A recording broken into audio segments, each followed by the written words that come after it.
In this video, I'm going to show you exactly how to add a contact form to your Webflow website using Elfsight step by step, even if you're a complete beginner. This method is beginner-friendly, requires no coding, and works perfectly with Webflow. If you want visitors to easily contact you through a clean, professional form, this is the fastest way to do it. Before we jump in, make sure to hit the like button if this video helps you out, and subscribe to the channel for more Webflow and no-code tutorials just like this. All right, let's get started. First, open your browser and go to the Elfsight dashboard. Once you're logged in, you'll land on the My Apps page. This is where all your widgets live.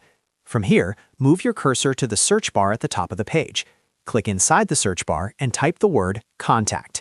As you type, you'll see different widget options appear. Look for Contact Form and click on it. This is the widget we'll use to collect messages from your website visitors.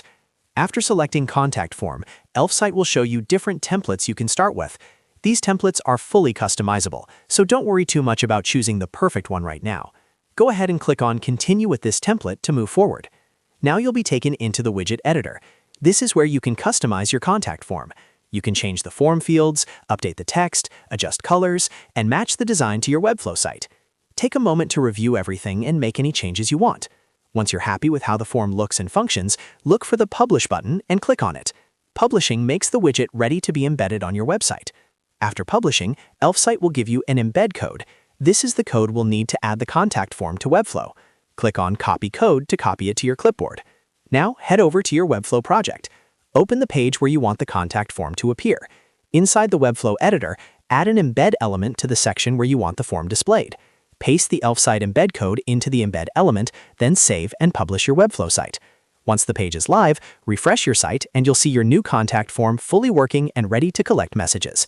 And that's it! You successfully added a contact form to Webflow using Elfsight with no coding required. If this tutorial helped you, don't forget to hit the like button and subscribe for more Webflow tutorials, no-code tools, and step-by-step guides. Thanks for watching, and I'll see you in the next video.